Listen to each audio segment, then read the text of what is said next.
Hello everyone, welcome to UPSC way. और आज हम इस वीडियो के माध्यम से मैथमेटिक्स के एक महत्वपूर्ण टॉपिक ट्रायंगल के कुछ क्वेश्चंस का एक्सरसाइज करेंगे। तो आप सभी वीडियो के अंत तक बने रहें, और यदि आप चैनल पर नए हैं तो प्लीज़ इसे सब्सक्राइब कर लें और बेल आइकन को प्रेस कर लें ताकि सभी नोटिफिकेशंस आपको पहले मिल जाएं। तो आइए एक्सरसाइज शुरू करते हैं।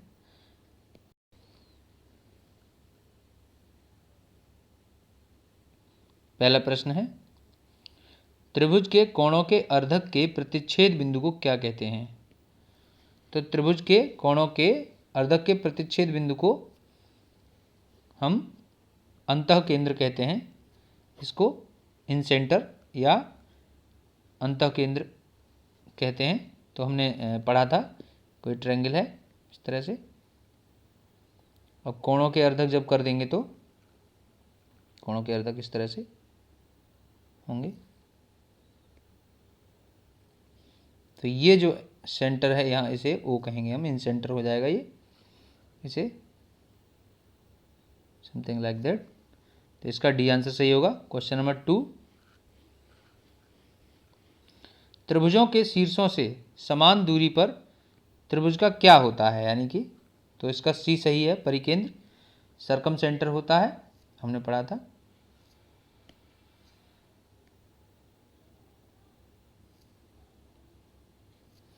तो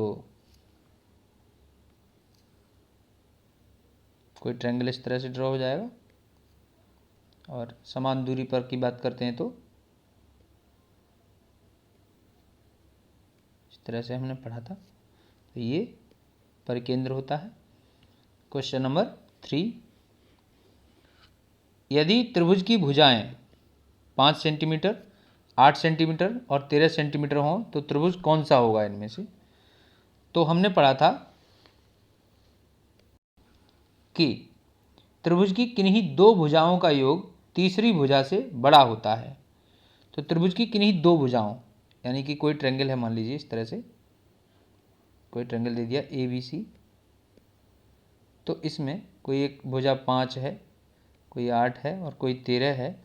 तो दो भुजाओं का योग, तो दो भुजाओं का मतलब 5 + 8 कर दें अगर हम, वो बड़ा होगा तीसरी भुजा से, इस तरह से। तो 13, अब यहाँ तो 13 13 दोनों हो गए, तो बराबर हो गया। तो ये केस तो संभव ही नहीं है। तो इसका मतलब ये होगा, इसका आंसर डी होगा, त्रिभुज संभव ही नहीं है। तो अगला प्रश्न है, किसी त्रिभुज के तीनों कोणों के मान निम्नलिखित कोण समूहों में से किससे व्यक्त किया जा सकता है? तो यहाँ पर हमने पढ़ा था कि एक प्रॉपर्टी है ट्रायंगल की, कि त्रिभुज के तीनों कोणों के मान निम्न कोण समूह में से किससे व्यक्त किया जा सकते हैं। ये यानी कि कोई ट्रायंगल है इस तरह से, प्रॉपर्टी हमने पढ़ी थी, उसके बारे में बात करते हैं कि ABC कोई ट्रायंगल है। तो हमने पढ़ा था कि angle A plus angle B और plus angle C is equal to 180 degree, ये होना चाहिए। तो अब हम इसी प्रॉपर्टी को इन ऑप्शंस में चेक कर लेंगे कि किसका जोड़ जो है 180 डिग्री के बराबर है। अगर हम इसको देखें तो ये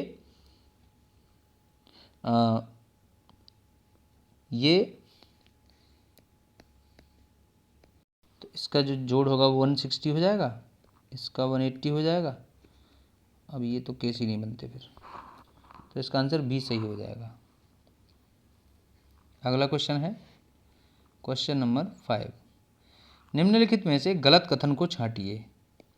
तो गलत कथन को छांटने के बाद, किसी त्रिभुज में न्यून कोण की संख्या कम से कम 2 होती है। न्यून कोण की संख्या कम से कम 2 होती है, सही बात लिखी हुई है, ठीक बात है, होता है ऐसा। किसी त्रिभुज में अधिक से अधिक 2 समकोण हो सकते हैं, 2 समकोण नहीं हो सकते हैं। किसी त्रिभुज में अधिक से अधिक एक अधिक कोण हो सकता है, ये सही लिखा है। त्रिभुज में तीनों कोण 0 से बड़े होते हैं, ये भी सही लिखा है।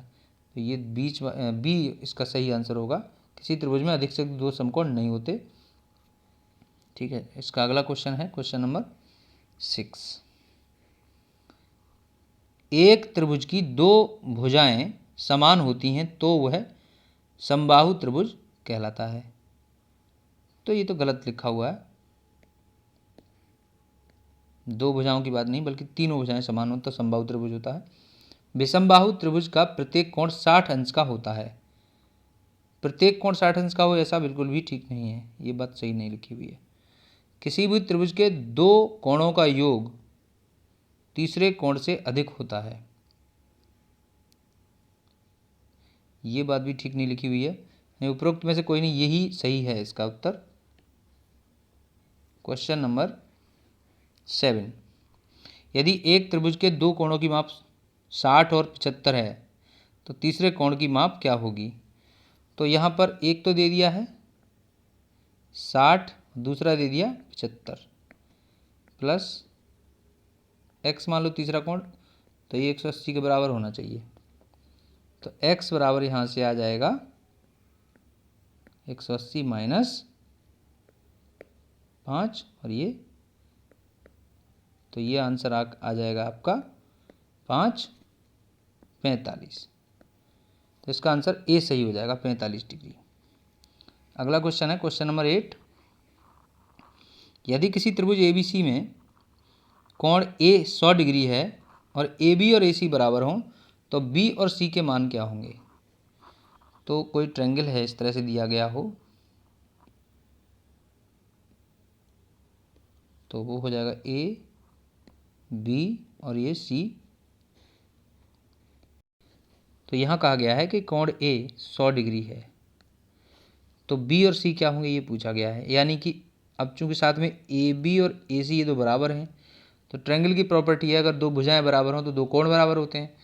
तो 180 में से 100 घटाए जाएं तो ये बचेंगे 80। अब 80 के भी दो भाग हों, 80 के दो भाग का मतलब 40 डिग्री और 40 डिग्री, तो ये आंसर हो जाएगा 40 और ये 40, यानी कि आंसर इसका बी सही है। अगला क्वेश्चन है क्वेश्चन नंबर 9, एक त्रिभुज ABC में AB बराबर 3 सेंटीमीटर, BC बराबर 4 और CA बराबर 5 हो तो त्रिभुज का परिमाप क्या होगा?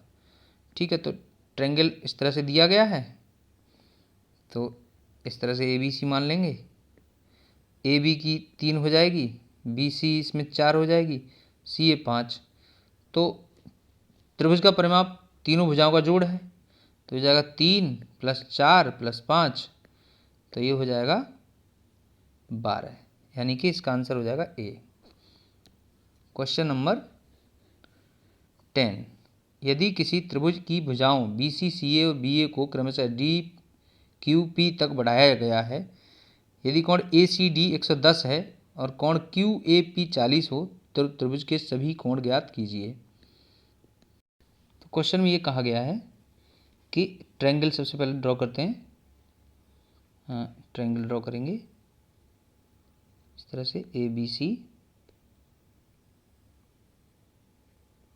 A B और C। तो BC को बढ़ा करके D तक इस तरह से बढ़ाया गया है और ये एंगल दिया गया है 110 डिग्री। फिर उन्होंने कहा है कि CA को बढ़ाया है और कहाँ तक, Q तक, और इसको बढ़ा करके ये P बना रहे हैं। तो और ये एंगल दिया गया है 40 डिग्री। तो बाकी के एंगल पूछे गए तो ठीक है, ये इसके समान, इसके सामने ये जो ए वाला एंगल है सामने है तो इसकी वैल्यू तो वैसे ही 40 हो गई और ये वैल्यू 70 बचेगी क्योंकि पूरा एंगल 180 का हो जाएगा तो ये 110 है तो 170 हो जाएगा। अब ये 70 और 40 110, तो ये भी 70 और 40 110, तो ये 70 बचेगा। फिर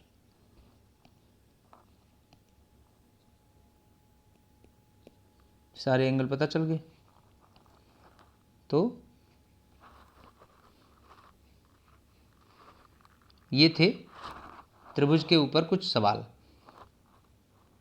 अगर आपको इन सवालों में कोई डाउट है तो प्लीज़ कमेंट बॉक्स में आप अपने डाउट्स को लिख दीजिए, मैं इनके सभी डाउट्स का आंसर जल्दी ही आपको दूंगा। यदि आपको यह वीडियो अच्छा लगा है तो प्लीज़ इसे लाइक करें, शेयर करें और चैनल को सब्सक्राइब करें। Thanks for watching.